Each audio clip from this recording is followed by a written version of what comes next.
అహంకారంతో కళ్ళు నెత్తికెక్కడం లాంటి వ్యవహారాలలో మేమెప్పుడూ భాగస్వాములం కాలేదు. వీటన్నిటికీ దూరంగా ఉండి ప్రజలకు దగ్గరగా చెరువగా ఉండి సంక్షేమాన్ని అభివృద్ధిని ముందుకు తీసుకువెళ్ళాలనే ప్రయత్నం చేస్తూనే ఉన్నాం. ఈనాటి ఫలితాలు మా బాధ్యతను మరింతగా పెంచినాయి. ఈనాడు కేంద్ర ప్రభుత్వం ఆనాడు శ్రీమతి సోనియా గాంధీ మన్మోహన్ సింగ్ గారు అందించిన మహాత్మా గాంధీ ఉపాధి హామీ పథకాన్ని నిర్వీర్యం చేసి నీరుగార్చి పేరు మార్చడమే కాకుండా విధానాలను మార్చడం ద్వారా పేదలకి పథకాన్ని అందకుండా చెయ్యాలన్న కక్ష కుట్ర స్పష్టంగా కనిపిస్తుంది. కేంద్రంలో సోనియా గాంధీ గారి మీద రాహుల్ గాంధీ గారి మీద కక్షతో కూడిన అక్రమ కేసులు పెట్టడం, కోర్టులు చీవాట్లు పెట్టినా కూడా మారకపోవడాన్ని మనం కళ్ళతో చూస్తున్నాం. వీటన్నిటిని దృష్టిలో పెట్టుకొని ప్రజలు ప్రజాస్వామికబద్ధమైన కాంగ్రెస్ పార్టీ ప్రజలకు రక్షణ.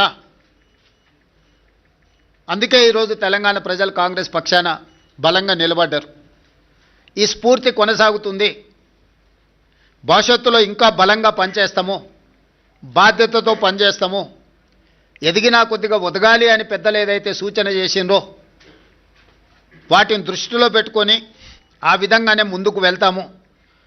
ప్రతిపక్షంలో ఉన్న వాళ్లకు అధికారం కోల్పోయినా అహంకారం తగ్గలేదు.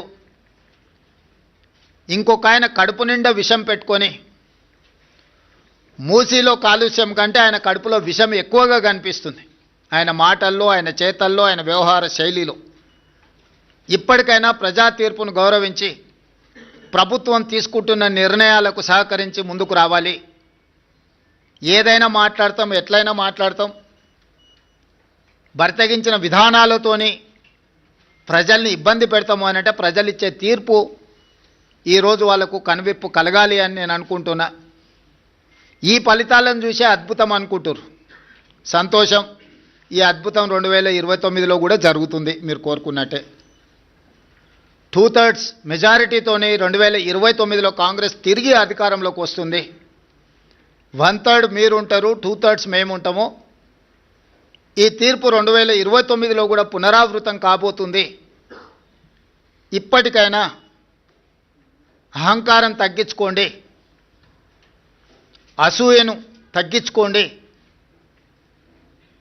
తెలంగాణలో అమలు జరుగుతున్న సంక్షేమ అభివృద్ధి కార్యక్రమాలకు సహకరించండి.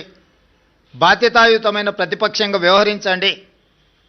అంతే తప్ప మీ అసూయలతో, మీ ద్వేషంతో తెలంగాణ రాష్ట్రానికి నష్టం జరిగే విధంగా మీరు మాట్లాడకండి.